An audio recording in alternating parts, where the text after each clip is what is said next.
Good evening, members, ladies and gentlemen. We'll start. Welcome to the Cheltenham Borough Council Planning Committee, being held on Thursday, the 16th of October. My name is Councillor Garth Barnes and I'm the chair of the committee. This meeting is being streamed to the live Cheltenham Borough's YouTube channel, and the recording of the meeting will be held for 4 years. If there are any breaks in transmission to the YouTube stream, the meeting will be adjourned for a short period until any issues are resolved. If you are here to make a representation to the meeting, you are consenting to the use of the sound and video recordings for broadcasting and training purposes. Please be aware that the CCTV and audio recording is now in operation in the public gallery, and the recordings will be held by the council for 5 months. Please note, a fire alarm test is not expected, so if the alarm does sound, you should immediately make your way to the nearest exit. Okay, we'll start then with item 1, apologies. We've had apologies from Councillor Suzanne Williams and I think Jan Foster. Okay, thank you. Item 2, declarations of interest. Any member? No. Item 3, declarations of independent site visits. Steinhardt, I saw you. Right, thank you. Yeah, I visited item 6E Glenfell House today, as I'd not been there before. Thank you.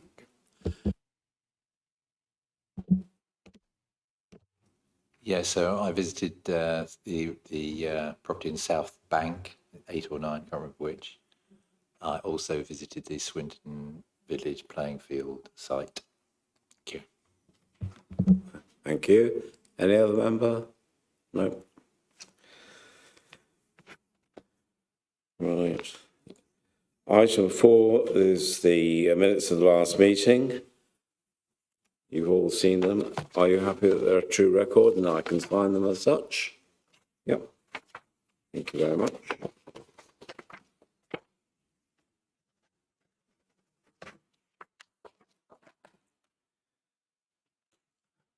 Item 5, public questions. There are none. So we move straight on to item 6, and the first item, 6A, is deferred. That's Mitford Lodge. So we move to item 6B, which is the Swindon playing field, and I'll ask the officer to brief us on that, please. Thank you, Chair. So the application proposes the installation of a purpose-built catering trailer together with 2 A-frame signs and a queue management barrier for street food vending. And the trailer would be located within the car park at Swindon Playing Field in Swindon Village. The trailer would be removed from the site daily outside of trading hours. The application is before the Planning Committee at the request of Councillor Clucas and has also been objected to by the Parish Council and local residents. So the playing field is located to the west of Wyman's Lane within Swindon Parish and Swindon Village Conservation Area and comprises a large parcel of public green space. The car park is located adjacent to and accessed from Wyman's Lane. So the trailer would be sited in the northwestern corner of the car park, utilising 2 unmarked car parking spaces. The A-balls would be located adjacent to the trailer, with the barrier creating a controlled space for customers to stand in and prevent spillover into the vehicle zones. So here we've got some photos of the site with the proposed location of the trailer shown in the top left corner. So the proposed structure is a traditional catering trailer with serving hatch and blue colour finish. The trailer is 3.7 metres long by 2 metres wide with an overall height of approximately 2.5 metres. The trailer would be powered by an LPG generator and is clearly utilitarian in its appearance. And then we've just got some examples of typical A-boards and barriers. So the key considerations in determining the application relate to the design and siting of the trailer and its impact on the conservation area, and then any amenity or highway safety impacts. The officer recommendation is to grant planning permission for the reasons set out within the officer report and subject to conditions. The scale, utilitarian appearance and finish of the trailer is considered wholly appropriate for the intended use, and the general character and appearance of the wider conservation area will be preserved. No objection has been raised by Environmental Health or the local highway authority. And so in addition to the standard conditions relating to the expiry of the permission and the approved details, a condition is also proposed in relation to trading hours. Thank you, Chair. Thank you very much, Michelle. So we have one public speaker, an objector. I'd like to ask Richard Lawler to come forward. You have 5 minutes. I will remind you 30 seconds before you come to the end.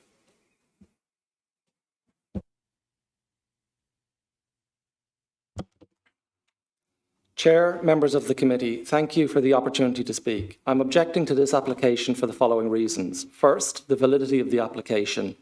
The application refers to 2 catering units, a vintage horse box and a catering trailer, yet only an image of 1 unit was provided.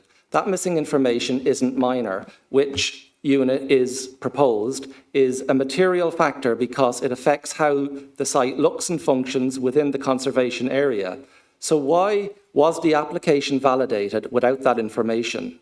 The menu description is also generic and lacks any detail about what will actually be served or how the food will be prepared. Should that level of uncertainty have passed validation?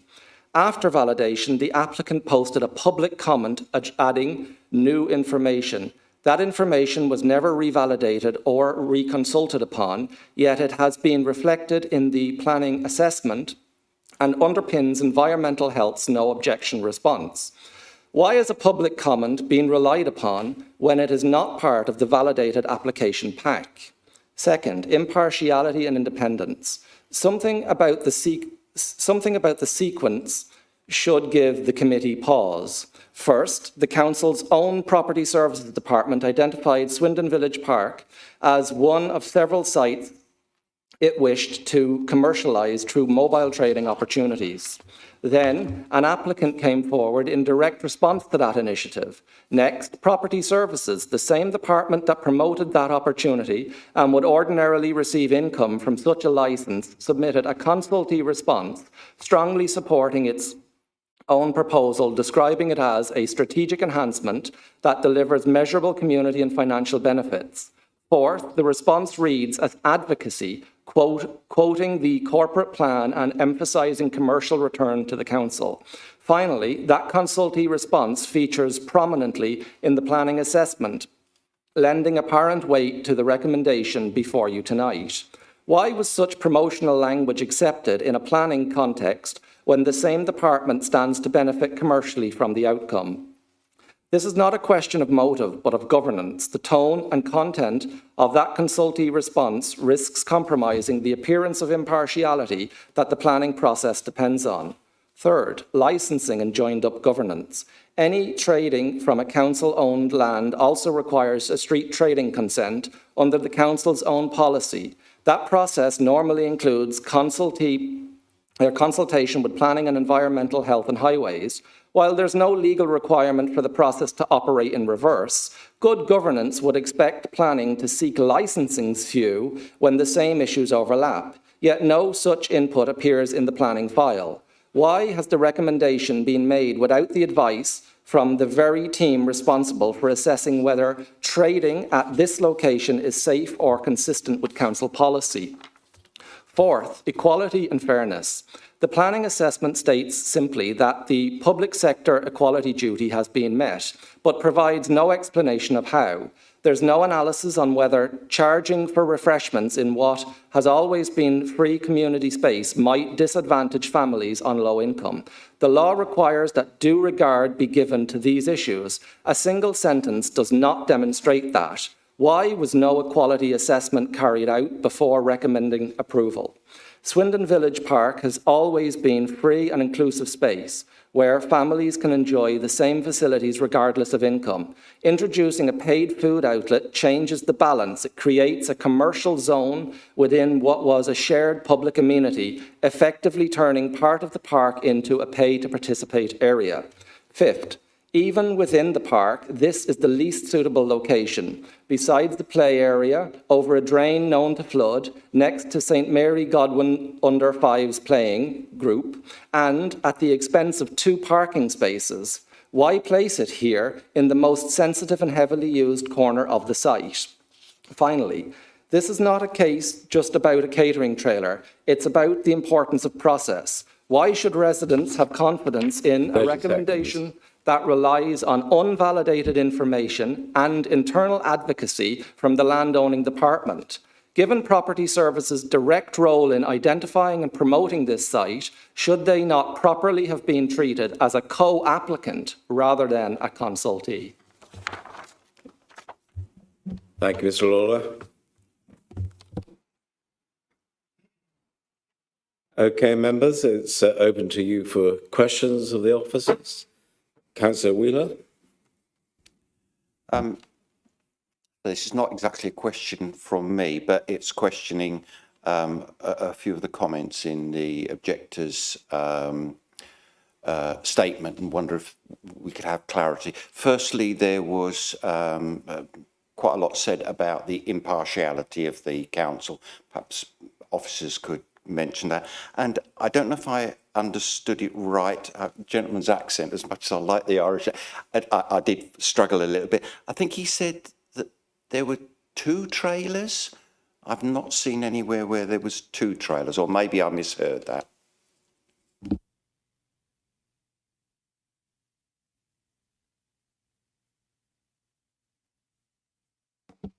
Thank you, Chair. In respect of impartiality, clearly the Planning Committee operates entirely separately from the Council as a whole. So the members of the Planning Committee are free to make a decision today based on the planning merits of the application, and as has the case officer in reaching her recommendation.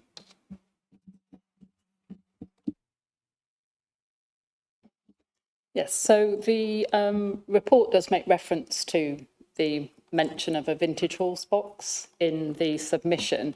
It doesn't form part of the application. It was just part of the applicant's statement saying that he does also have a vintage horse box. If at any time in the future that were to become part of this venture, then obviously it would need a new application. It wouldn't be able to just be installed on site. So this application is only considering the catering trailer, and that's the basis on which it's been described. Councillor Allen, sorry. Thank you, Chair. Just with regards to drainage as well, I'm wondering what considerations the officers have made around that and flooding as well. So the trailer is a temporary structure. It's brought onto the site every day and will leave the site every day. So no, we haven't sort of looked into any detailed drainage matters.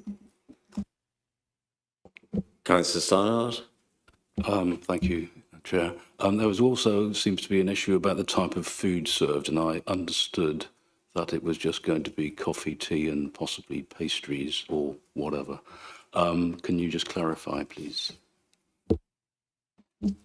Yes, so again, it's addressed in the officer report. So the trailer isn't equipped with a deep fat fryer or similar. It will just be hot, cold snacks, coffee, tea. Hot snacks would be sort of items like bacon sandwiches. So yeah, there's not going to be actual sort of fried or cooked food being prepared on site. Councillor Bamford. Yeah, so my question is just about car park usage and if there's been any indication of when this would create some sort of overspill. I know the highways, there are no highways concerned, so in a sense it's not hugely material, but I just wondered if there's you've had any reports back or conducted any sort of surveys to indicate when this might create, when a loss of 2 spaces might create a problem. Thanks. Yes, so as you note, the highways in the county were consulted on the application. They were aware of the comments and objections raised, but they are satisfied that it's not going to cause any issues in terms of highway safety. Any other members' questions? If not, we'll go into debate then. Any member? Councillor Wheeler? With the councillor officer will just beat me to it, but never mind. Yeah, I think many of us on site did feel a little bit concerned about the parking space and the fact that they couldn't reserve it in any manner, which did give me a little bit of concern, but that's really not for us today.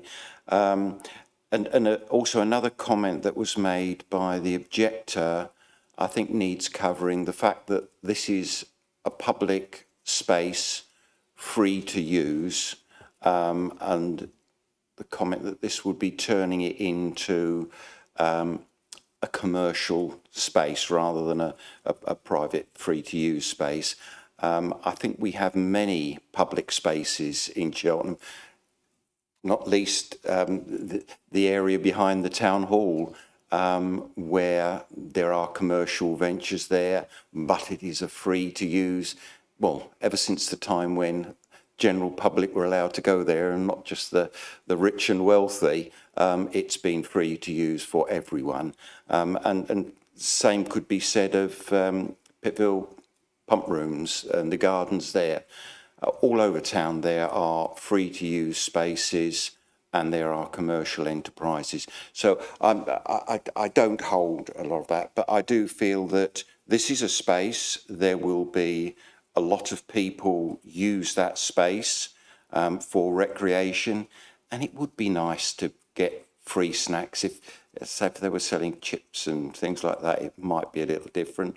Or if they were deliberately trying to attract people to stop by on their way to work, I might have some concerns, but the way this appears that they want it to run, I think it will be quite a useful addition to that area. Thank you.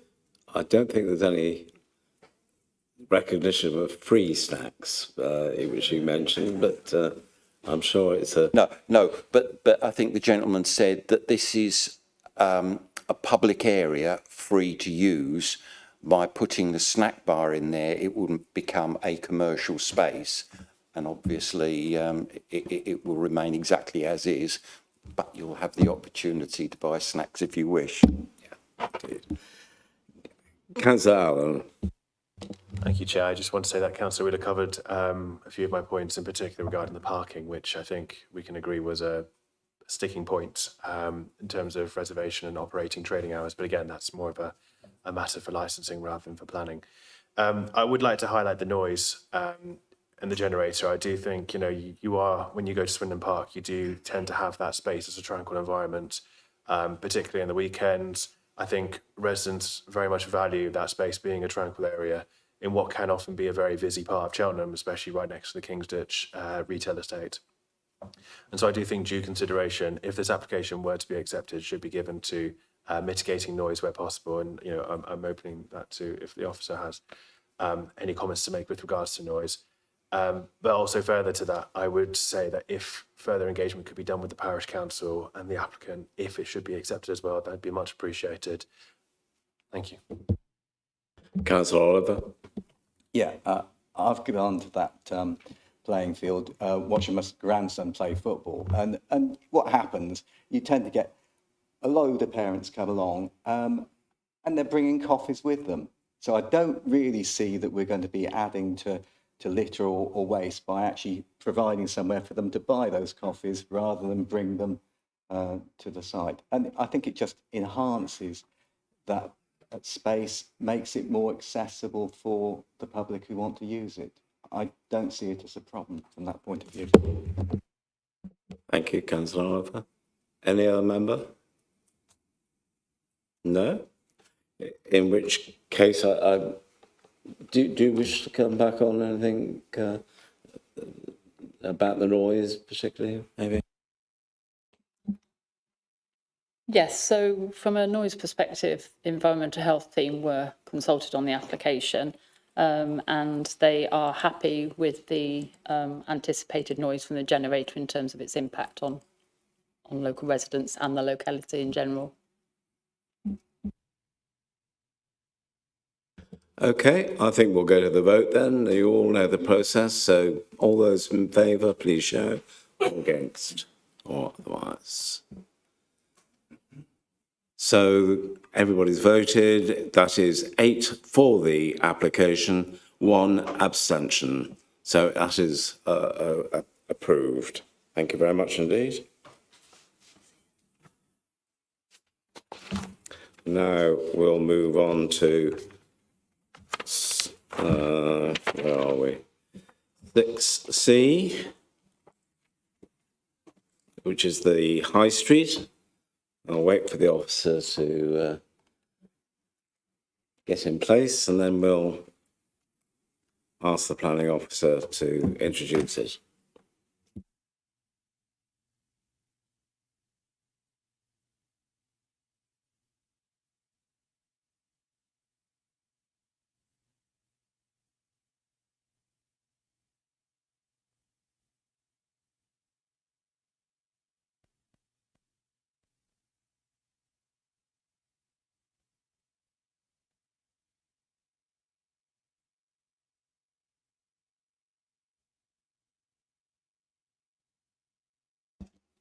Thank you, Ben.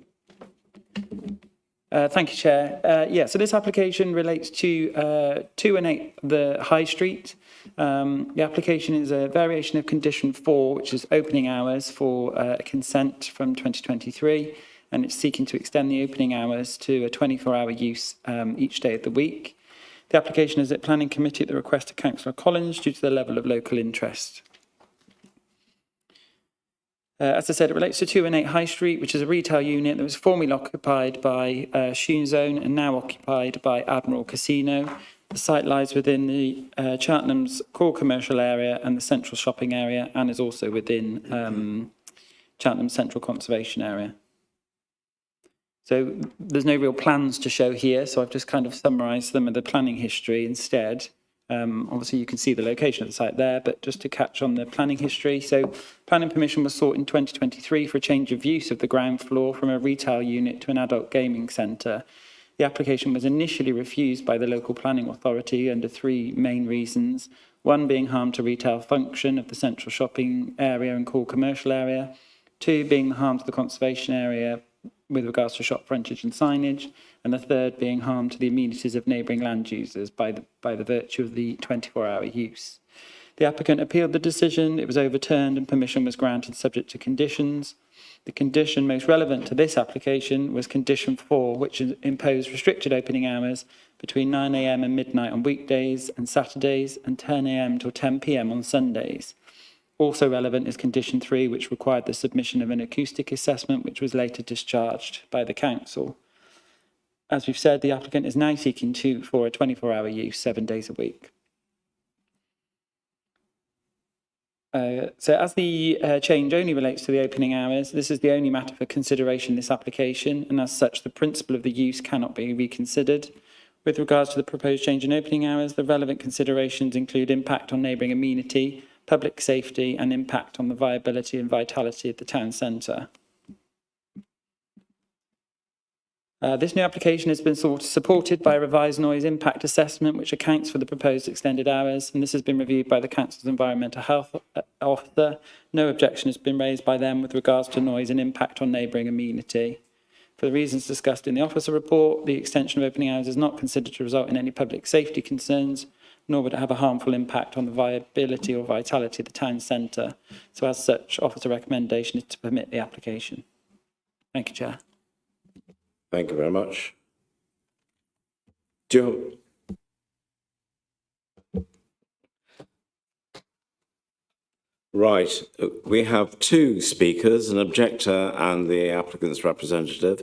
I'd like to ask Christian Fisk to come to the speaking chair. You have 5 minutes, and I will give you a notification for 30 seconds before the end.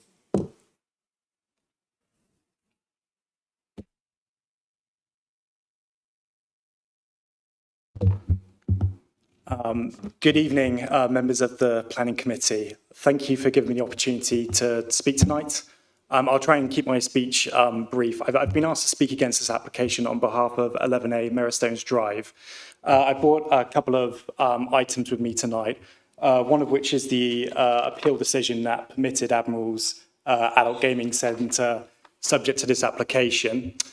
This is a material consideration which carries significant weight, and planning inspectors and the one who made the decision are decision makers operating on behalf of the highest level of government.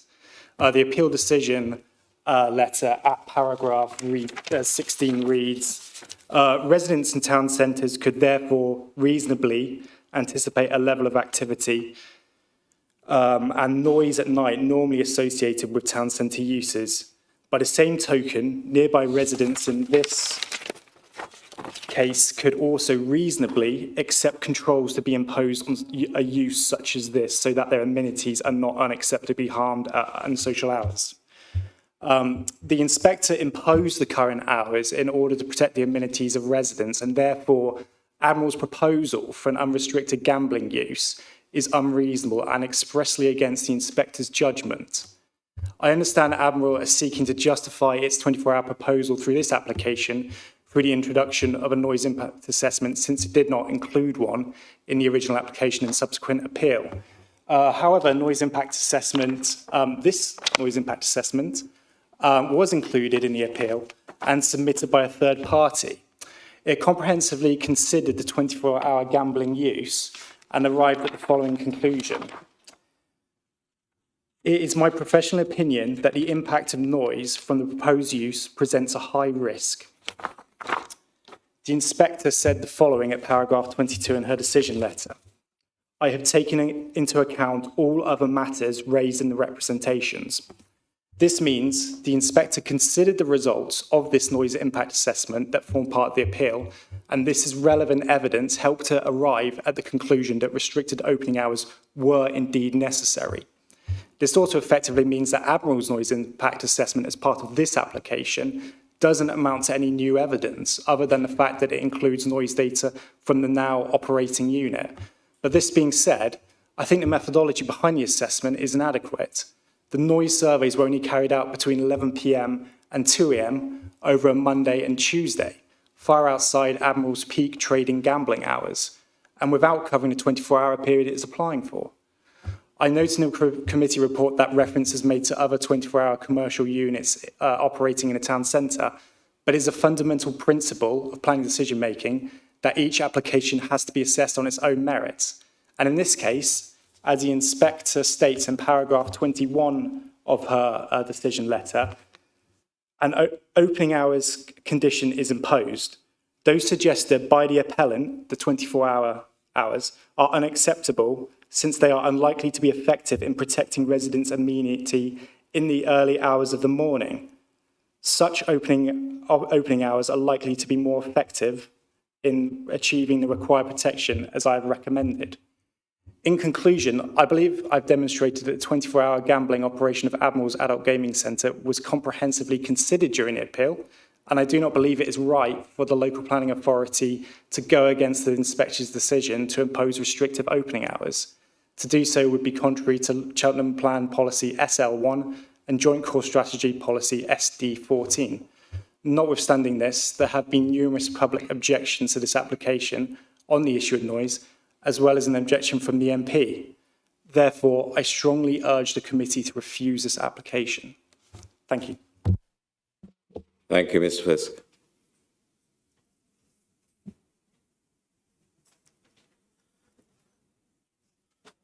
I'd now like to ask Harris Kazuli, I hope I pronounced your name correctly, who's the representative of the applicant. You have 5 minutes also, and I will give you a reminder 30 seconds before the end. Thank you. Thank you, Chair. Luxury Leisure is the market-leading operator of adult gaming centres in the UK, with over 280 premises. The vast majority of these premises are in defined retail locations, very often with residential dwellings directly above the AGC premises, on which operate 24 hours a day. The principle of the AGC use is already established. There are two other AGC uses that already operate 24 hours a day in the immediate vicinity, as well as other late-night uses. The hours of use were restricted because at that time a noise impact assessment was not submitted and the inspector copied hours of use permitted at an Admiral site in Ipswich. Since then, noise conditions have been discharged and the Ipswich site has also been granted 24-hour consent, with Suffolk Constabulary confirming that there is no crime or antisocial behaviour associated with any AGC use in Ipswich Town Centre. The application site has been operating successfully since the 2nd of December 2024, without incident. The site managers have a good relationship with local police and doors are locked at 9 p.m, with customers individually allowed in after camera review. During Cheltenham Festival, extra security was employed on the door and there were no incidents. There are no objections to the proposal from your environmental health officers or Gloucestershire Constabulary. The Crime Prevention Officer has reviewed the proposal in detail and confirms that there have been no crimes or incident reports associated with the premises. The proposal for 24-hour use fully complies with NPPF and the adopted local plan policies SD2, SD4 and SD14. As licensing authority, Cheltenham Council granted a 24-hour operating licence on the 5th of August 2024, where the four licensing objectives of prevention of crime and disorder, public safety, prevention of public nuisance and the protection of children from harm were considered in detail. At that time, local risk assessment was also considered by the local council to establish any local risks. There is no crime or antisocial behaviour associated with the extended hours of use. It is well established that the planning system should not duplicate other statutory regulatory controls or be used to sidestep or circumvent the requirements of the licensing regime. There is no harmful noise impact or loss of amenity.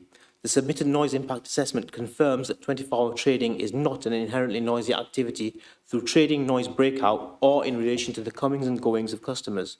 There are no adverse impacts and there is no evidence of any antisocial behaviour being exacerbated by such uses.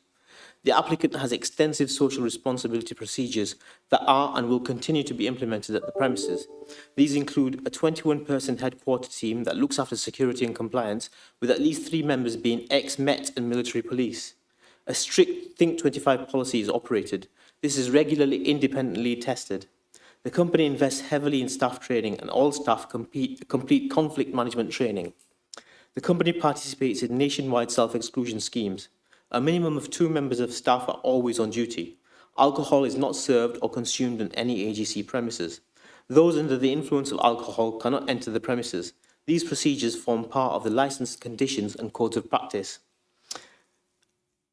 There are stringent policies to refuse and remove those who appear intoxicated through either alcohol or drugs. All stores are fitted with extensive CCTV and are equipped with the latest HD cameras and digital recording equipment.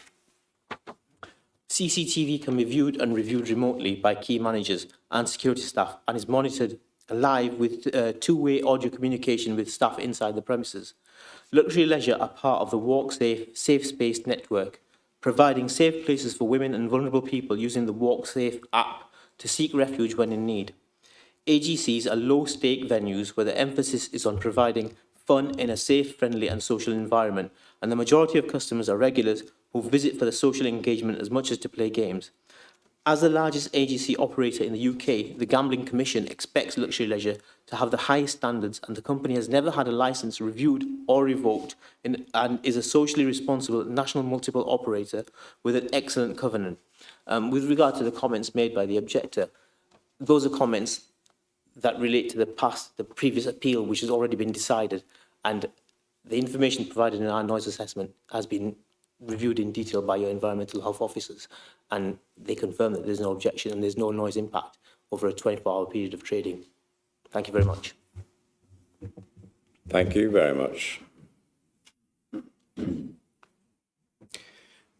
Yeah. And we're now on to officers' questions of officers. Councillor Oliver was the first to put his hand up, and then I'll get to it. Thanks, Chair. Can we just clarify the refusal and appeal reasons, please? it seems this was originally put in for 24-hour trading and was refused. The appeal decision was to allow, but with limited hours, and there was mention of a noise assessment. If we were to refuse this, are we saying that the inspector would not go along with it again, even if he wouldn't maintain the same position on the hours that he imposed because a noise assessment has now been provided, or were the two things separate? Could we refuse it irrespective of the noise assessment?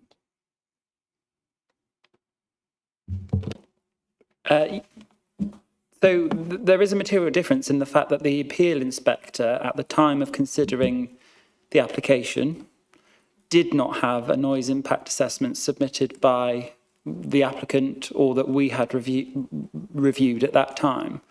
So in restricting the hours, it was because they didn't have a noise impact assessment submitted as part of the package of application documents.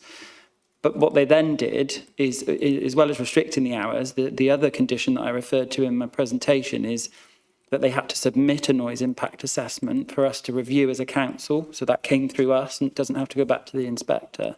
So they restricted the hours, but still required an noise impact assessment to be considered by our environmental health team to still agree any noise implications within those hours. So what's now happened is, in this application, is that they've supported the application with a revised noise impact assessment for the support of the 24-hour use. That has now been reviewed by the council's environmental health team, and they raised no objection. So if you were to,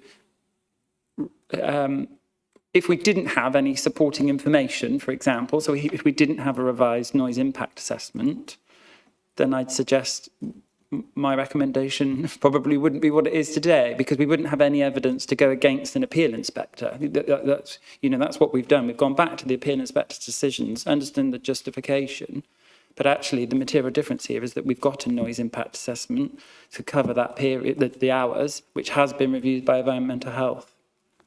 So that is the difference and the reason why we think the application is acceptable in terms of noise impact. Councillor Derby. Thank you for that clarification. There's another clarification I would seek from the professional planning officers. You put up a slide quite early on in the presentation about the factors to consider. I'm not sure it's called that, but essentially there were three things. One of the things that wasn't there, but was sort of alluded to in a negative way by one of the speakers this evening, was about precedence. And the point that was made by the first speaker was that each application should be considered on its own merits. Now, excuse me, I'm naive, I'm new to this business, but surely, well, I won't put it even that strongly, is it a factor to consider regarding opening hours that there are precedents established by other similar premises, similarly in the town centre, which have already been approved by this committee for 24-hour opening? Or are we to just ignore that fact in considering this application? Because it's difficult to put that to the back of your mind when it is a fact and that those premises, also in the town centre, were approved by this committee. So I'm just asking you, what does the law say about that? Are you not allowed to consider precedents, even though to the lay person like myself, they would seem to be relevant? So please clarify that for me. So there is no precedent that we should allow as saying, well, they've got it, you can have it. So it is absolutely how the objector spoke is correct, is in that each application is considered on its own merit. So what may be acceptable here may not be on the other side of Cheltenham or in another location. So it is on its own merits.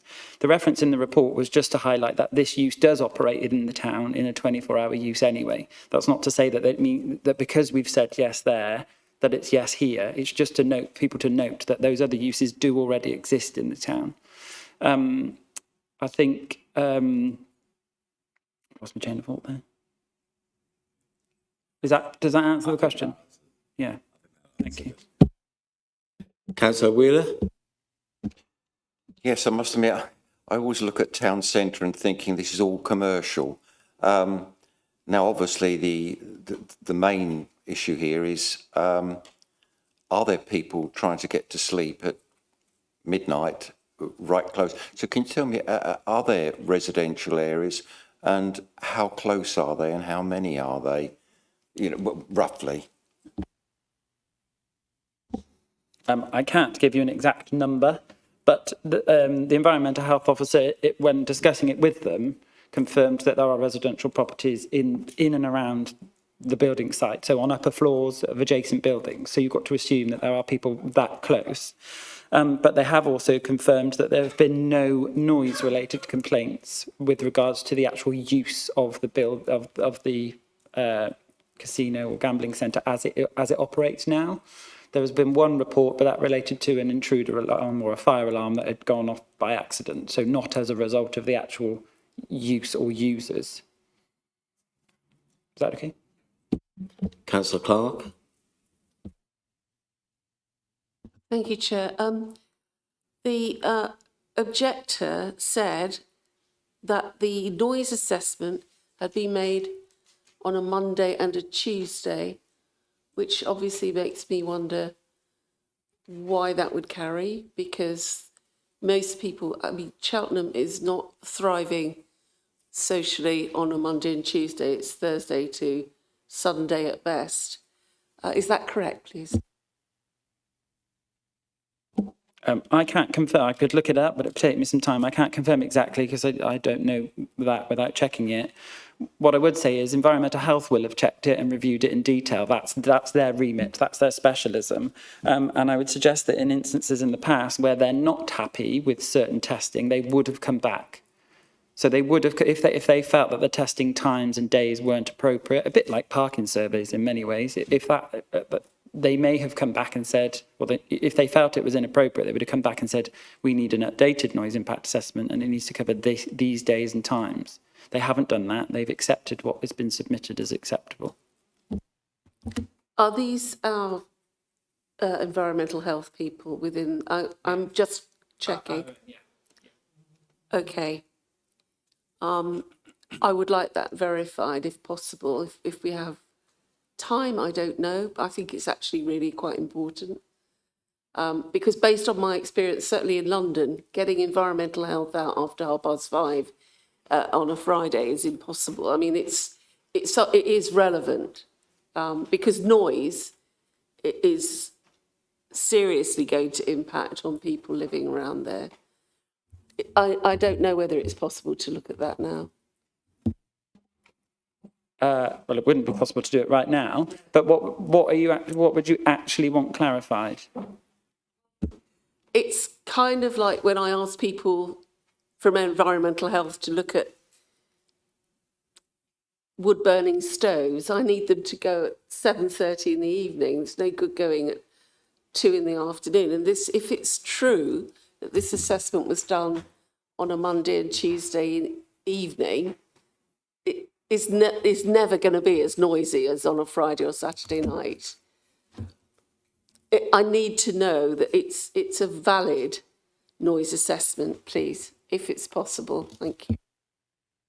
Can I just say, we can check the times, whether I could do it now while we're waiting, I don't know.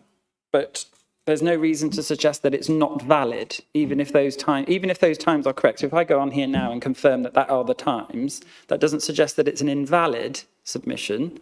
It suggests that that's the time it was conducted. But like I said, environmental health quite often will come back if they need to and say, well, this isn't appropriate. It doesn't cover the times or days that we want. They haven't done that in this instance. Thank you. I'll accept your explanation. Thank you very much. Councillor Bamford? So I'm expanding slightly on the question that Councillor Doby asked. How can I put it? It's a long time since I've been in the town centre after midnight. And it may well have changed in those intervening decades.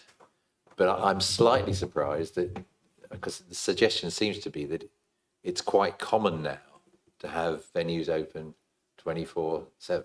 Is that now the norm, or are there some that we've turned down and some that we've said, no, that's too late? Or I'm trying to get a feeling of what precedent this committee has set in considering these matters. Thanks.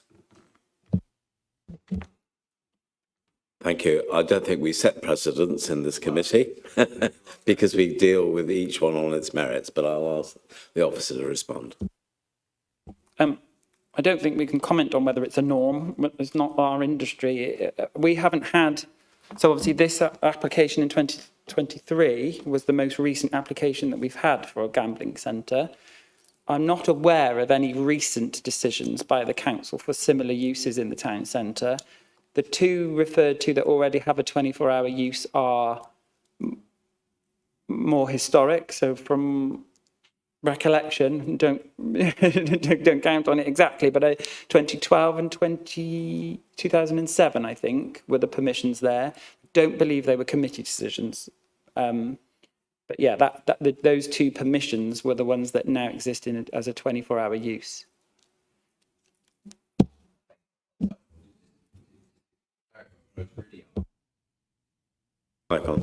It was more a feel of, I appreciate that we look at this as an individual application. If I went into Cheltenham at 2 o'clock on 2 a.m, would I find that actually there are quite a number of pubs still open, restaurants still open, or is that actually still very unusual? Thanks.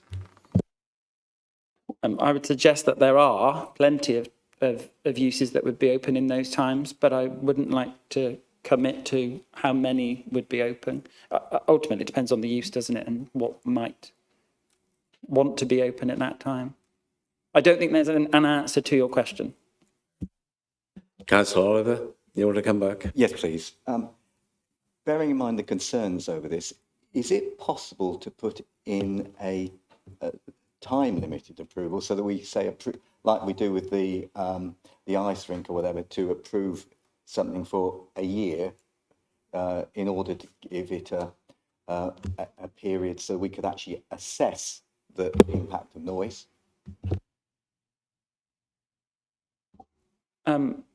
I don't think so. It's not what's been applied for. So in other temporary situations, it's that the applicant themselves has put in a temporary permission. That's not what's applied for here. I don't think there's a real justification to attach something like that as a condition. I don't know how that would stack up. I don't know if there's anything else to add, but I'll bring in the legal officer, please, here. If I may, coming just briefly on that, and firstly, apologies for being late. I was busy writing to an objector and then having to battle traffic to get down here.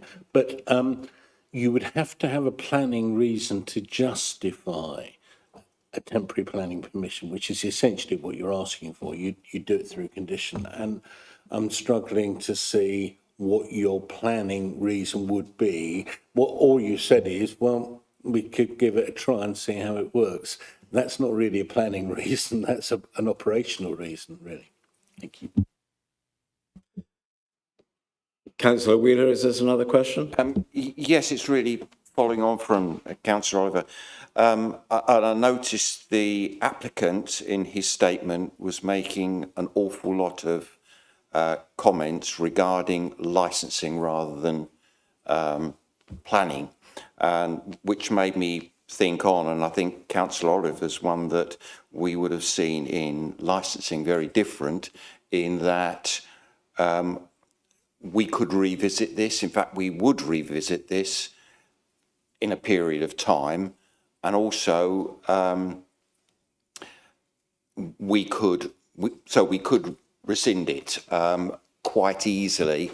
The other thing that we had in a very recent case was it was outside of the council's policy, and this particular one was, do we have that sort of facility here? And this is why I would like to see somewhere, as the legal officer was saying, a sort of suck it and see. Because, you know, I am concerned that if in the future we start getting a lot of complaints that at 2 o'clock in the morning my children are being woken up, or I can't get to sleep because of the noise below me, what way have we got to revisit that? So from a planning perspective, there isn't one. So if the resolution today is to permit it and the applicant implements those hours, there is no way of us as the council in the planning application terms to rescind that permission. I can't answer for licensing, but I'm assuming the license needs to be reviewed at times, and I suppose it might be in the powers there, but I don't know the process for licensing, unfortunately. Shall I comment on that one as well? Councillor, you've almost answered your own question, actually, which is very commendable. That is a licensing matter, and you do have to review licenses on a regular basis, as you know. And if there were complaints, and if the licensing officer was receiving complaints, he or she has two alternatives. They could wait till the end of that licence period and at the review challenge, or if it was more serious, they would bring it back to the licensing panel. So that would be how that would be dealt with. It wouldn't be dealt with here. Right, thank you. No more questions? We'll go into debate then. Councillor Al. Thank you, Chair. I think what I make a point of time and time again in this committee is that we as councillors bring our experience and our pragmatism to these matters, or else we're just a rubber stamp for policy. And speaking from my own personal experience, both as a councillor, but also as someone who has been out in the streets of Cheltenham, someone who has lived, someone who has relatives who had gambling establishments, I think there is a very strong case, not just from the noise assessment, which, you know, I would agree with the objector that the case for the methodology is completely ludicrous. I mean, understandably, environmental health is approved, and I reckon if we were to object on that, we would probably lose at appeal. But I think there is a stronger case to be made that the viability of the town and the economic viability of the town will be affected by longer opening hours for these shops. I think it's ingenuine.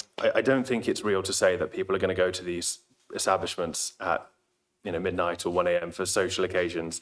They're going so the company can profit more from people's gambling addictions and people's money. Ultimately, it's a profiteering thing to extend these hours. But the problem is with gambling shops, they don't add to the economic vitality of a town. They take away from it. They suck in money. They sap in business from the town centre.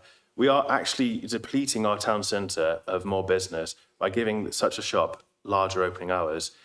And I therefore think there is a strong case to be made, both from the overriding principles of our joint core strategy, but also from the NPPF to say that we can't be giving these hours to a gambling shop that already has fairly liberal hours as it is.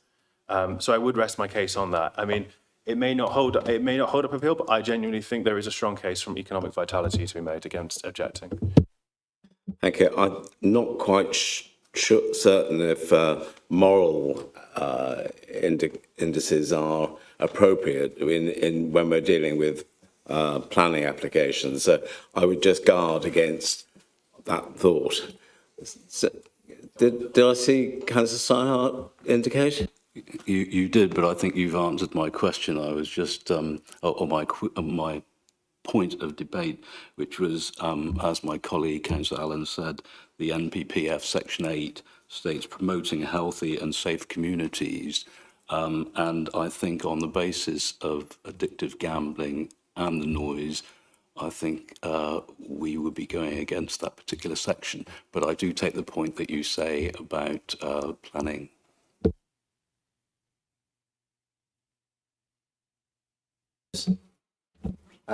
Yes, well, firstly, I'd like to answer a question that Councillor Bamford came out with, is how many residents there are around there. Well, it's my ward, so I'm very aware how many residents there are around there.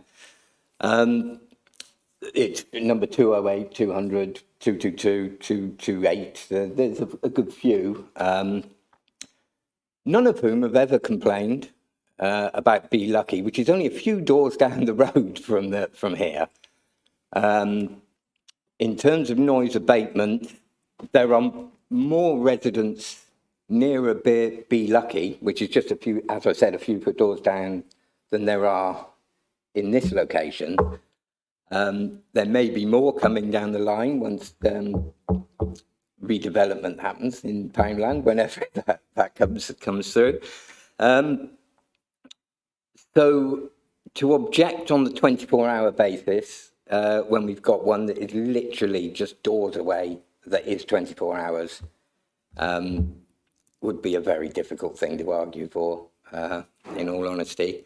It is in the town centre, and answering another one of your queries, the town centre is a lot quieter than it used to be honest. Certainly is compared to when I was young.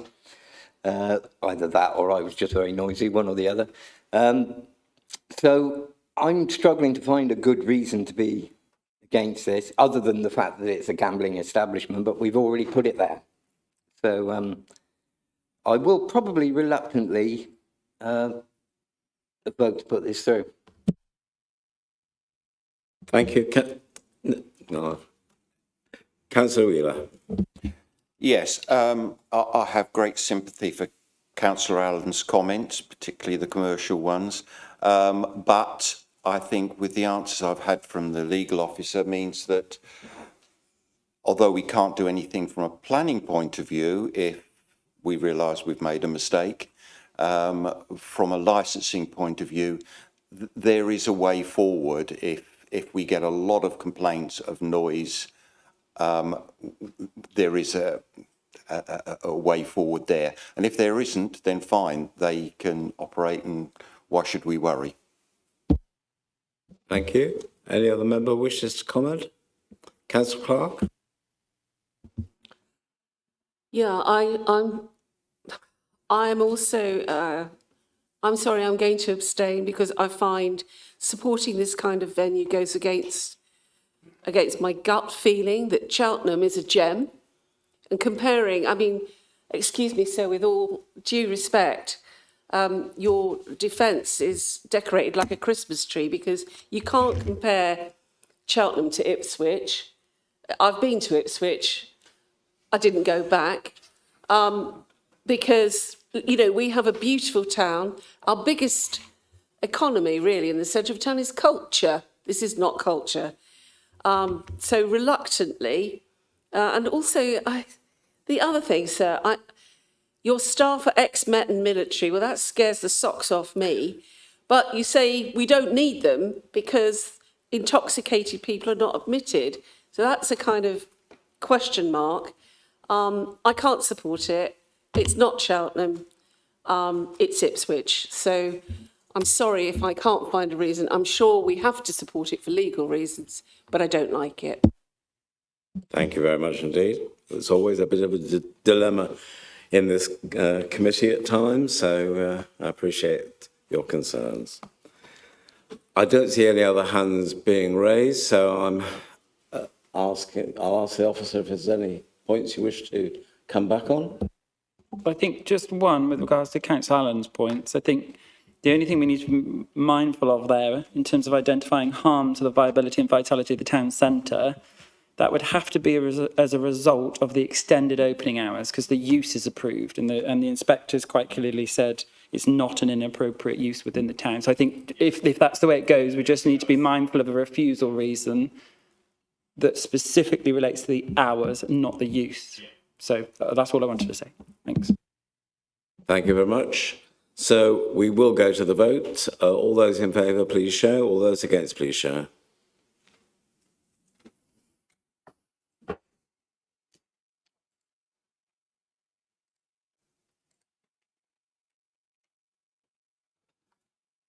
Right, I think everybody's voted. It is 4 votes for the application, which is for permit, 2 against and 3 abstentions. And on that balance, the application is approved.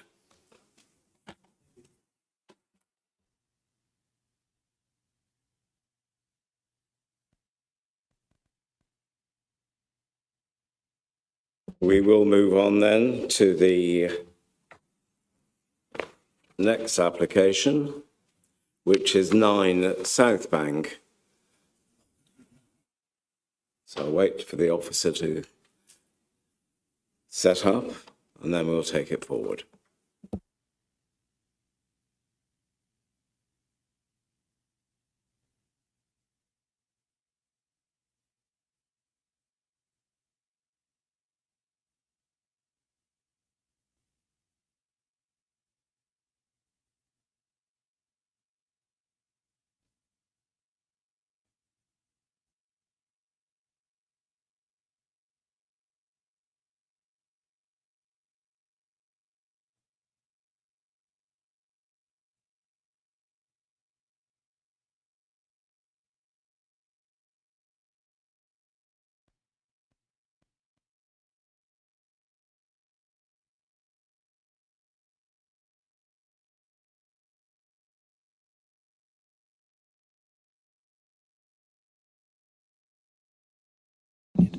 Thank you, Chair.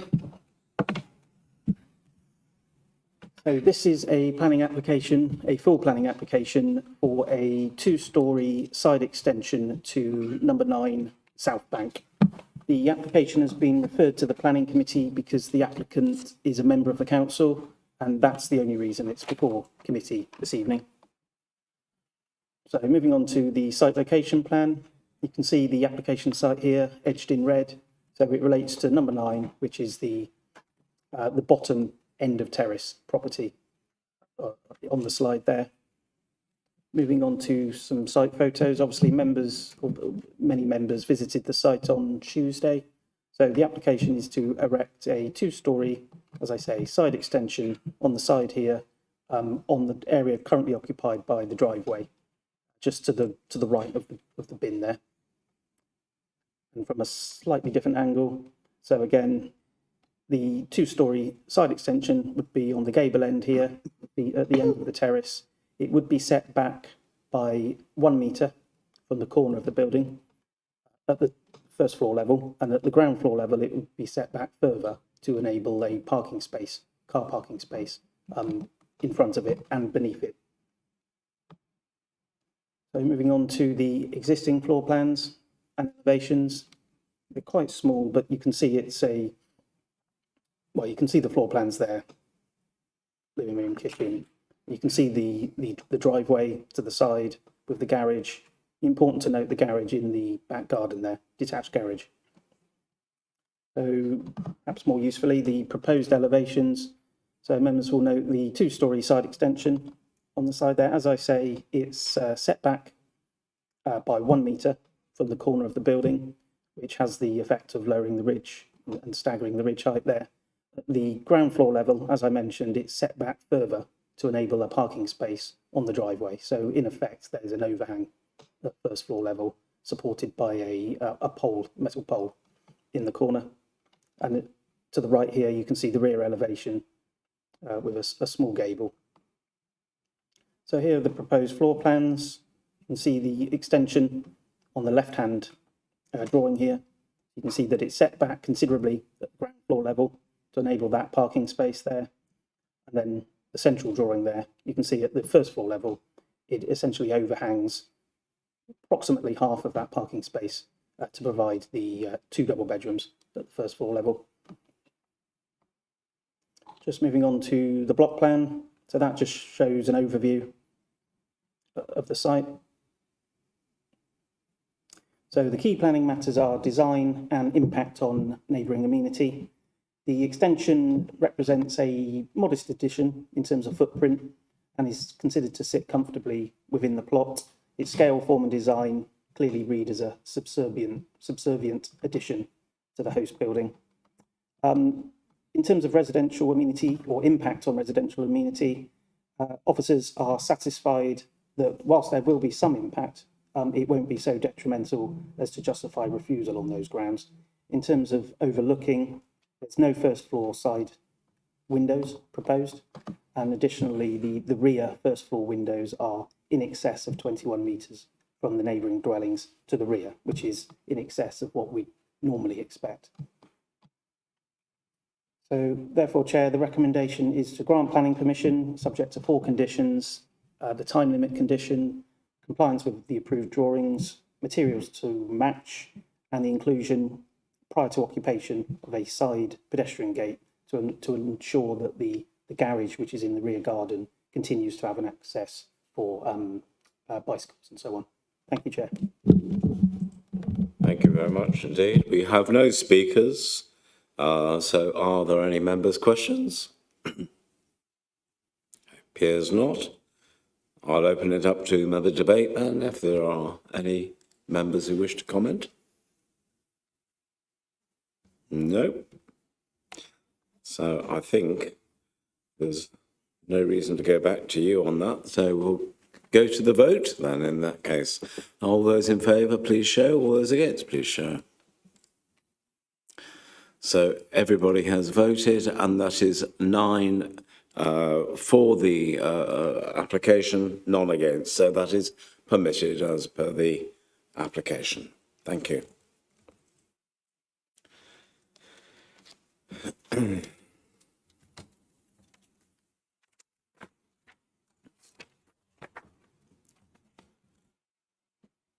So we can now move on to item 6E, Glenfall House.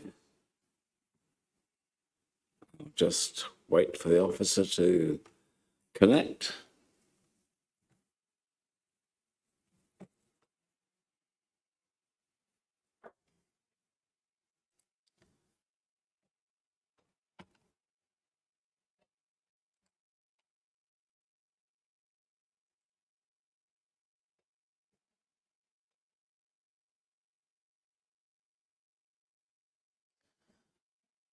Okay. Thank you, Chair. This is an application for Glenfall House for the removal of condition 9 and the variation of several other conditions attached to planning permission 231424, which was approved last year. And the variation of condition 9 of the associated listed building consent. Essentially, approval is sought for the removal of the holiday accommodation use restriction, which would enable the units to be used as separate independent dwellings and the site subdivided accordingly. Just by way of refresher, the approved development, the original approved development for this site is the part change of use of the principal listed building from a hotel event venue to a single dwelling, including the removal of the extensions and alterations to the principal building, and the demolition of the majority of the outbuildings, so that's the coach house stables, the 20th century buildings, the erection of a new extension and outbuildings consisting of a leisure building with swimming pool, garage, store, greenhouse, and including the 5 new dwelling units to be occupied solely as holiday accommodation. Alterations to the historic landscape grounds and the kitchen garden were also proposed and approved. Some members may have visited the site previously, but just to sort of identify where this is in relation to the built settlement, the red arrow indicates Glenfall House, and you have Ham to the south, and further southwest, Glenfall and Six Ways and London Road. So it is in a rural location outside the principal urban area. This is the existing site plan, because as I understand, no building works have commenced. So the orange buildings are the existing outbuildings and the grey the listed building.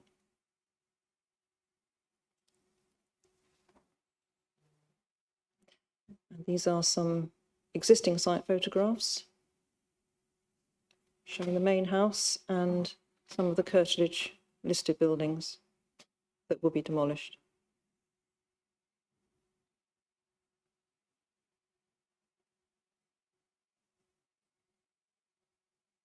The photograph on the bottom left is Glenfall Garden Cottages, and that has been subdivided into 3 residential units previously in 2021.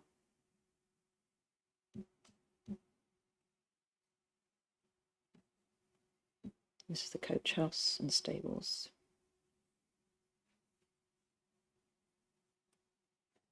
And this is the approved site plan. It's obviously retaining the listed building and the extension that's connected to the listed building in a sort of an L-shaped form. And at the top, you've got the leisure building with the swimming pool. And within the extension are 3 holiday units, and within the listed building are 2.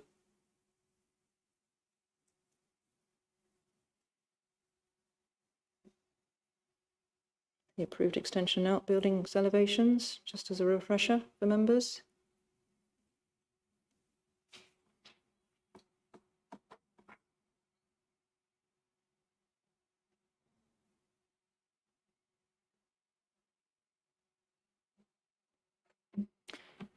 And this is the outbuilding that was also approved, although not directly relevant to the discussions per se this evening. So the key planning matters are the principle of providing 5 dwellings outside of the principal urban area, including 3 new purpose-built dwellings.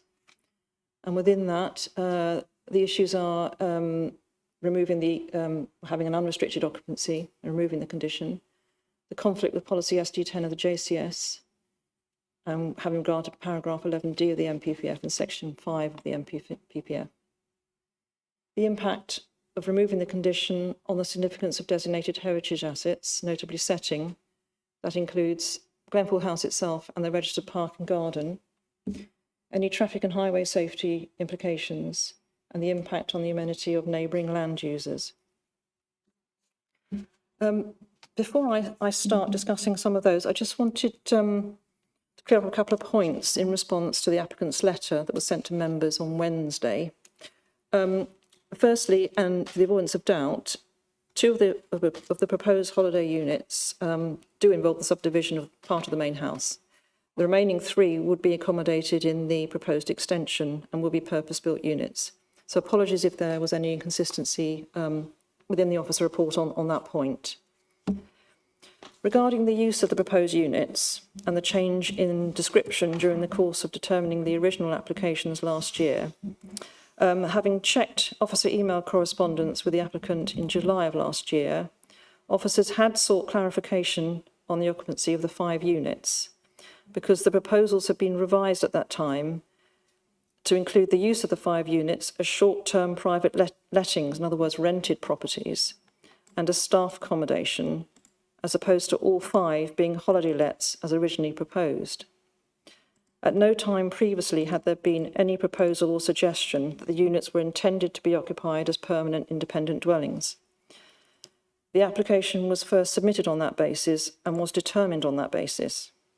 It was this departure from the description of development, plus the various revisions to the design and layout of the scheme, that required the 3-week reconsultation exercise that the applicant's agent refers to in that letter sent on Wednesday. The applicant's comments about future occupiers being able to use the garden and recreational facilities at Glenfall House have also been noted, but this would rely on the agreement of the owners of Glenfall House. And in officer opinion, a condition requiring that this arrangement remains in place in perpetuity would be unreasonable and would not pass the relevant MPPF tests.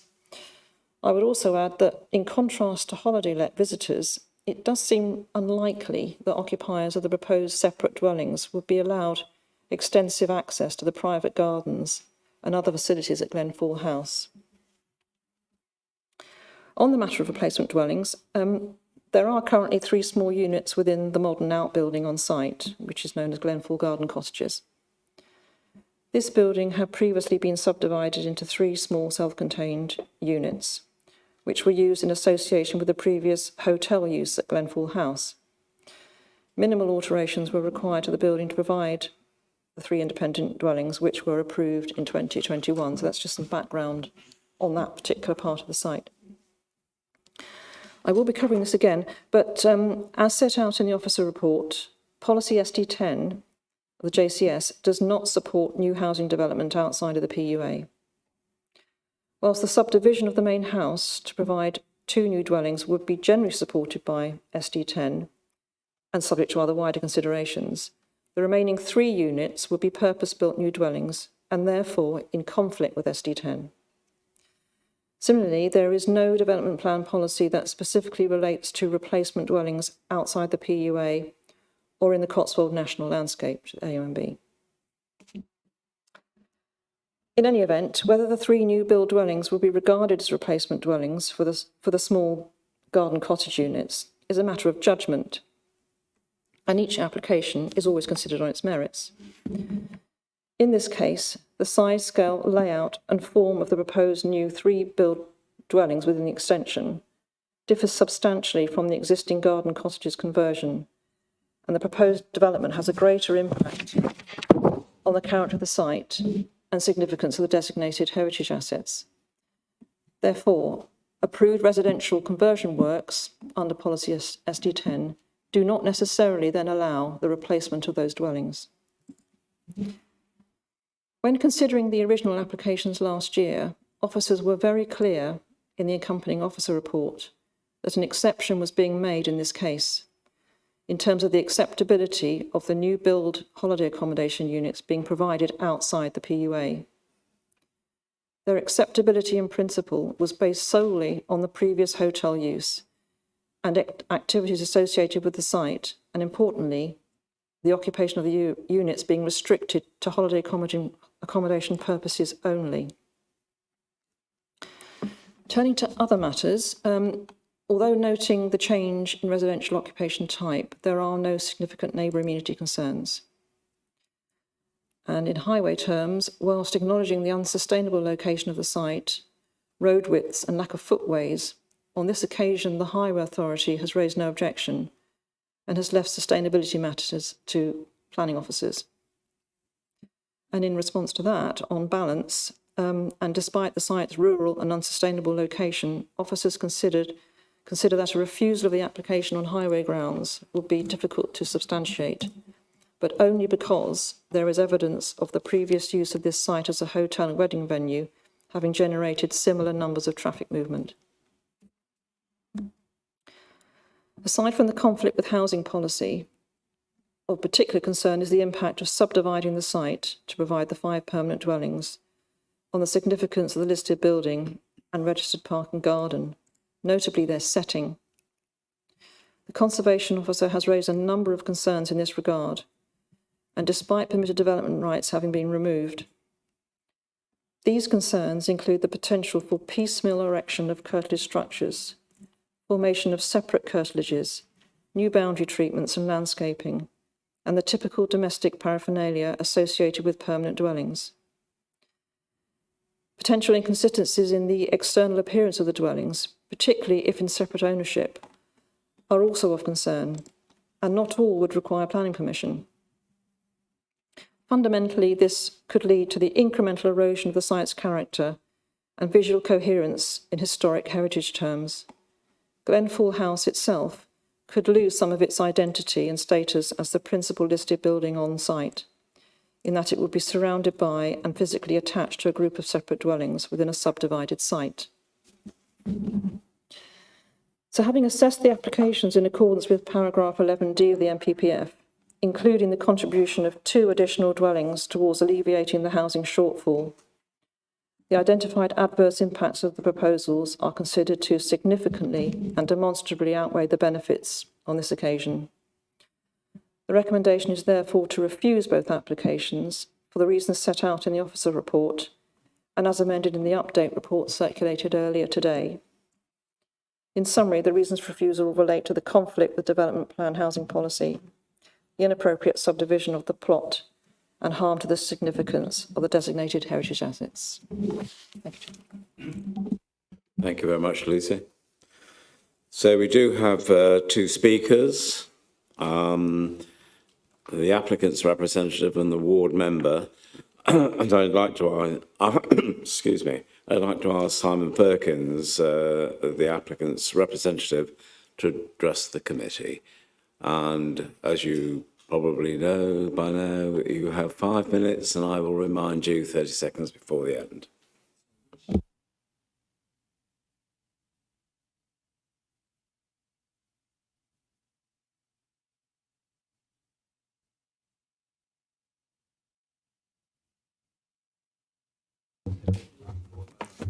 Sorry. Good evening. About a year ago, this committee unanimously approved an identical form of development, with the only difference being how the 5 secondary units would be occupied. That restriction, as holiday lets, was a result of the description of development not imposed by you because of specific debate around it. The minutes confirm you agreed any harm was outweighed, I'm quoting, by the significant public benefits, including enhancement of the main listed building, removal of harmful additions, reinstatement of original features, a more rational layout that enhances the setting. The report from then also states the appropriate conversion or subdivision of an isolated building in the countryside to residential use is likely to be supported. It went on to say that given the rather unique circumstances of this site and its planning history, the principle of the proposed redevelopment and provision of new build residential units / holiday lets in an isolated rural location outside the PUA on balance is considered acceptable. Given the high praise you gave the identical physical development, we really don't see that changing how these 5 small units can be occupied could tip the scale so far the other way as to now make the development unacceptable. The letter sent yesterday explained why this application is necessary, why the previous submission to make this change was withdrawn, and how concerns about amenity for future residents is not an issue with access to the grounds, like many other similar situations. In reality, the heritage concerns would or could not occur. In my view, this is because being listed and in the national landscape, the building has no PD rights anyway, and permission is needed for any changes to affect the external appearance. Condition 22 removes PD rights for all boundary treatments and structures like sheds and garages. And condition 15 requires sign-off of hard and soft landscaping, walls, fences. The council has full control over these things. Planning can't control ownership. The applicants have no intention of selling any part of the site, and there's no greater risk of separate ownership now. Site subdivision is not proposed. Outdoor furniture is used for holiday lets just as it is for dwellings, and these things are not development, so don't actually require permission. Now, as a matter of fact, there are 3 existing units in an unsympathetic outbuilding which is harmful to setting. This will be replaced by a building that enhances setting with 3 units in it. These are replacement dwellings. The other 2 units occupy part of the retained extension to the main house, and the conversion or subdivision of that is also supported by policy. Alongside this support, we have an increase in dwellings where the supply is well below the required 5 years, and I know part of that is out of your control. The report confirms holiday lets do not contribute to housing supply, so the existing permission actually creates a net loss of 3 dwellings. The benefit of 5 extra dwellings should therefore be given significant weight, as inspectors have consistently done for fewer dwellings where the supply is not as poor. Alongside this, proposal still provides much needed architectural and visual cohesion that restores the role the outbuildings play in the setting of the main house and restores the integrity and appearance of the main house itself. There are other benefits to sustainability, to landscape, to trees, to drainage and ecology. We believe this proposal complies with policy and does not cause the harm the report suggests it does. Even if that harm did occur, is it so great when compared to what is approved to now significantly and demonstrably outweigh the benefits? Personally, I just don't see how it can be, especially when this scheme is physically identical. As before, I feel there are strong and very sound planning reasons for you to approve this. So we ask you to do that, subject to conditions which continue to give the council full control over how the buildings and grounds will look in their much enhanced state. Thank you. Thank you, Simon.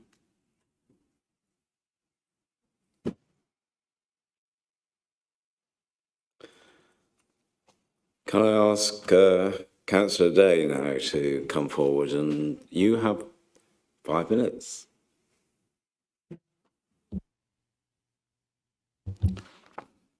Thank you, Chair. I am in the unusual position of asking the committee to approve an increase of housing supply in the AONB. One of my main priorities as a ward councillor is to protect fields in the AONB from being built over.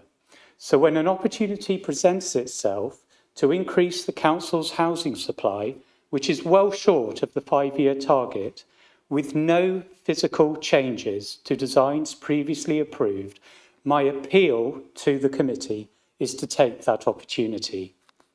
I believe this is also the majority view of my residents, who are very sensitive to development in the AONB.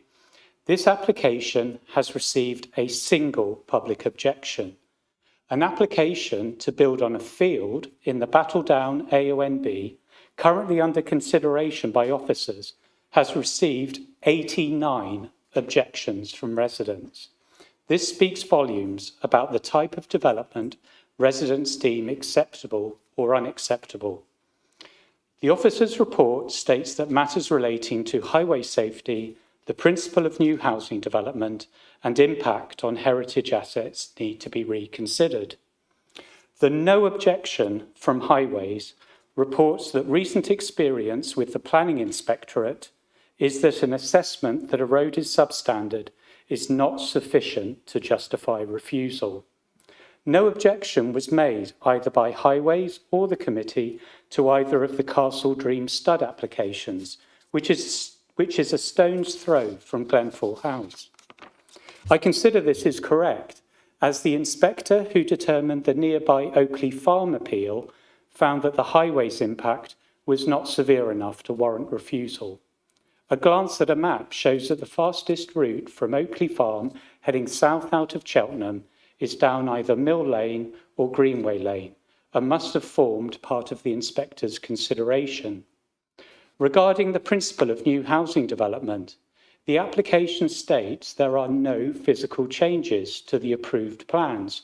It is a wording change to remove the holiday occupancy only restriction. The committee previously approved the new build development of large detached contemporary houses at Cromwell Court, also in the AONB, around half a mile from Glenfall House. Homes in this development are currently being marketed at prices ranging from £2.45 to £2.75 million. Given the committee's approval of this development, I am struggling to understand how this application for much more affordable housing is not acceptable, not least because of the difficulties the council is experiencing in achieving its affordable housing targets. Turning to heritage issues, it is far from clear to me how a wording change to the permitted use can result in any harm, never mind harm that outweighs the benefits of an increase in the supply of relatively affordable homes. Members approved the application for 129 to 133 Promenade, which is Grade 2 starred. The approved structures, which will be filled with tables and chairs and the other necessities of running a restaurant, will block the view of the building in a very visible location. In that case, members decided the economic benefits outweighed the heritage concerns. In this case, the benefits of the increase in housing supply clearly outweigh any heritage concerns, although I don't believe there is any heritage harm, as the application is for a wording change only. Members will have read the application covering letter, heritage statement and rebuttal of the Conservation Officer comments prepared by experts with extensive experience of listing building planning applications. Members should carefully consider these documents, in particular the rebuttal statement. They contain statements of fact regarding planning rules and what is and is not a relevant planning matter, not subjective opinion. You have 30 seconds. And it is regrettable that the opportunity was not taken to issue a rebuttal to the rebuttal statement, either in the officer's report or as a separate document. This suggests that the points made are not disputed. I mean, I've read carefully all the documents several times and cannot see any good reason for refusing this application. So I really hope the committee approves it. Thank you. Thank you very much, Councillor.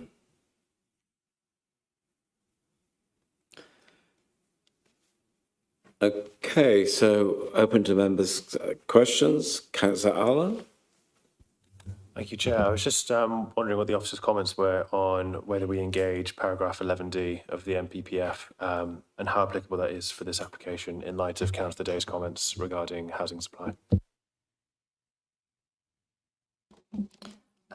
Yes, it's set out in the conclusion of the office report. We have had regard to 11D, but in this case, we don't feel that the benefits of just two, it's a very small contribution of two dwellings to the housing land supply shortfall, outweigh the concerns in relation to heritage and other matters and the conflict with development plan policy. Any other questions? Councillor Bamford? Yeah, you made the point about the concerns about subdivision. Is there anything in the current permissions that have been given that prevents that subdivision anyway?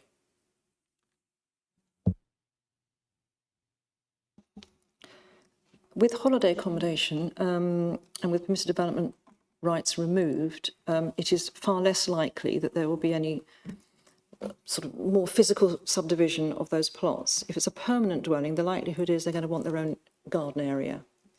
They're going to want to put a washing line up, etc. There's going to be domestic paraphernalia, small curtilage structures, and potentially applications submitted wanting sheds and outbuildings. The parking is a little bit unknown because at the moment it's shared parking areas. A private dwelling will want to park their car outside their own house. The refuse facilities are shared and they're within the courtyard of Glenfall House and within the ground floor of one of the extension units. So it's matters like that it'll be incremental and there could be some adjustments to materials, painting, things attached to buildings. If it's in private ownership, the likelihood of all of that is far greater than if it was a managed housing let scheme. Thank you. Councillor Steinhardt? Just a couple of things. One is a point of information, which is I visited the site this morning, and in spite of the fact that it was suggested that no work has been undertaken yet, the whole area looks like a demolition site, and there was scaffolding all over Glenfell House. So there's obviously something going on there.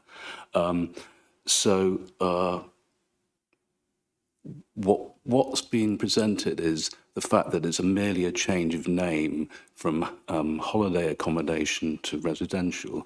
And from what our officer says and lots of other information that we've been given, it's much more than that. It's quite a fundamental change from holiday lets to a small hamlet being established in an open area of rural countryside. Sorry, that wasn't a question, that was a statement, sorry. we're into... If I could turn it into a question if you wish. There's no necessity. I think we're probably into debate anyway now. So anyone? Councillor Wheeler. Yes, if we're now in debate. Yes, I can remember the last application and I was very happy with the work that was being done with Glenfall House precisely. There was a big water tank on the roof that was going to go.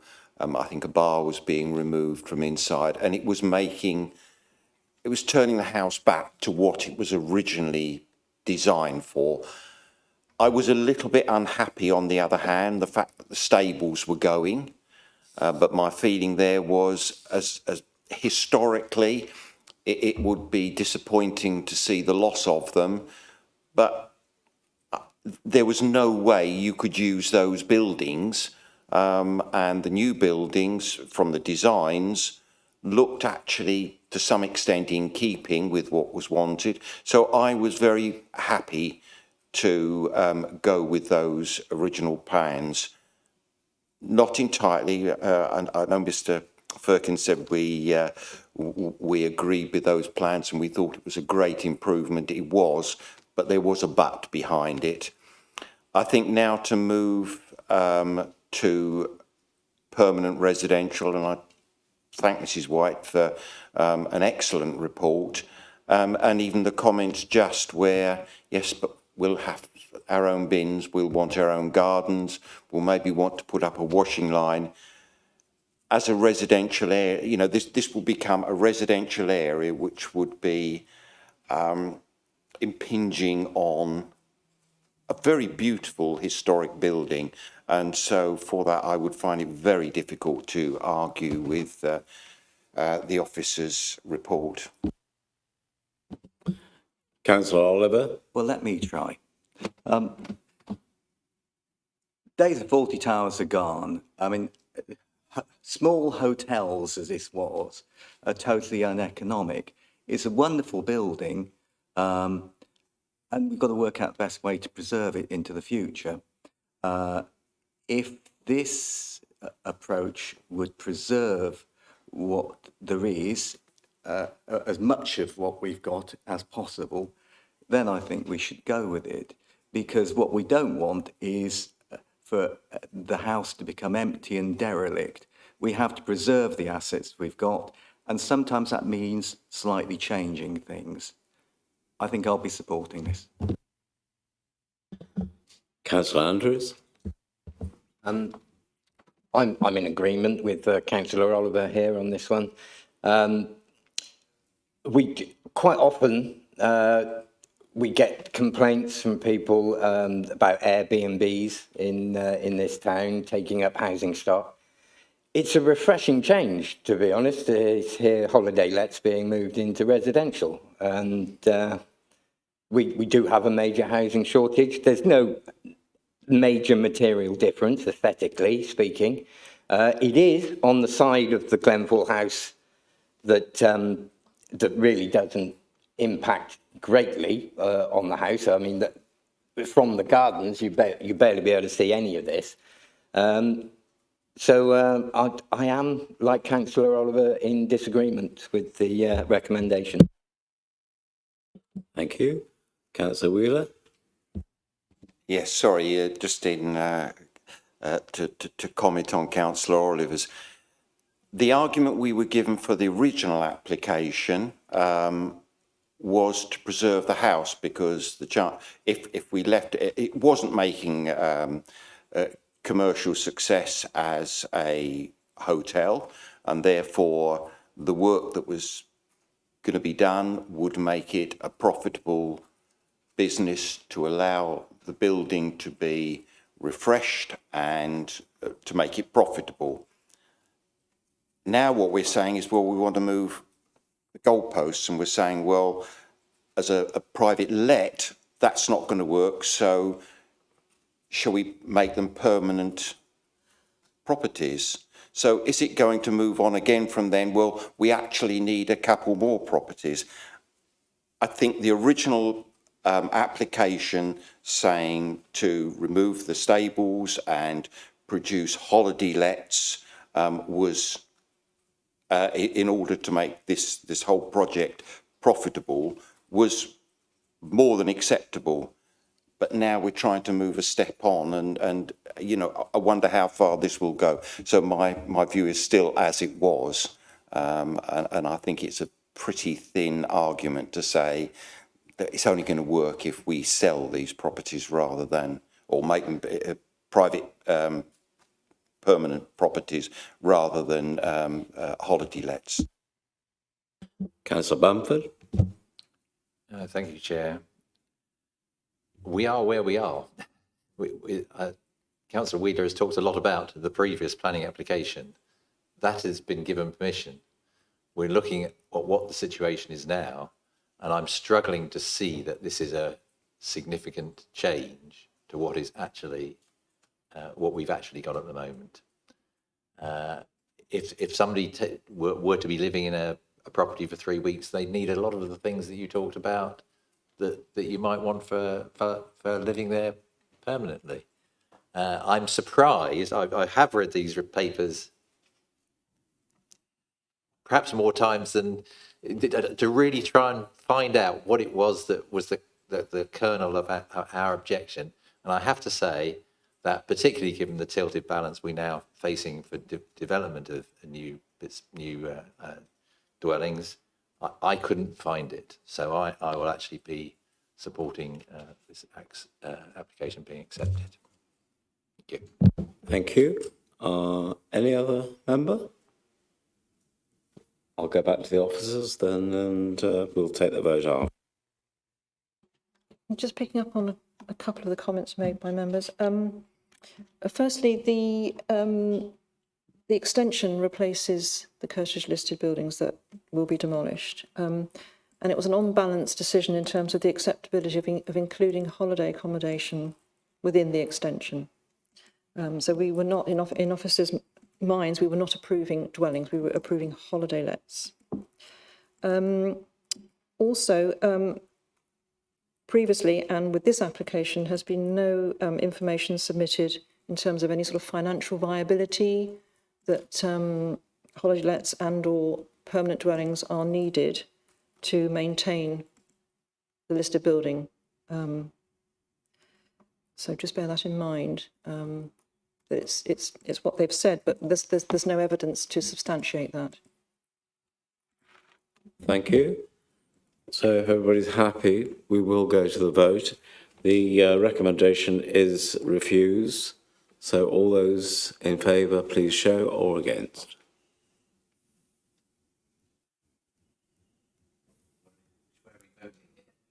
Refuse.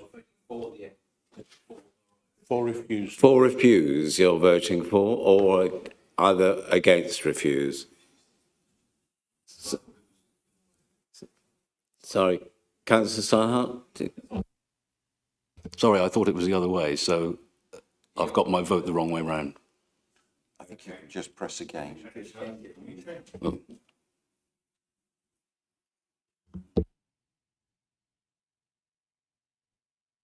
Has everybody now voted the way they want to vote, bearing in mind that this is a proposal for refusal? Everybody sure of what they've done? Yes? Okay. So that is 3 for the refusal, 5 against the refusal, and 1 abstention. So that has been approved.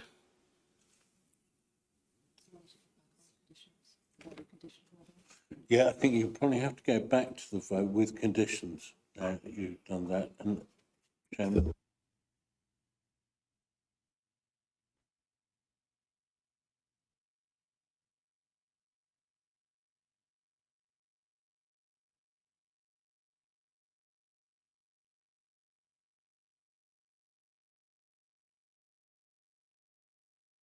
Okay. I don't know if you heard the legal officer, but we do need to go back and consider conditions on that. Would you like to, or Chris, do?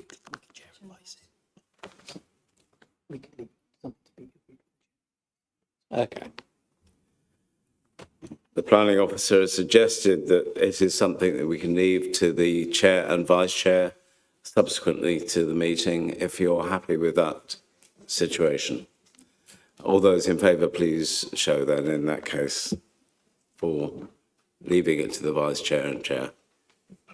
Okay, that's carried. So that decision stands, and that concludes our agenda for tonight, apart from the updates that you will have seen. Can I remind you that the next meeting is an extraordinary meeting on the 21st of October to discuss the St Modwyn's scheme, and then we'll follow with a regular meeting on the Thursday, the 20th of November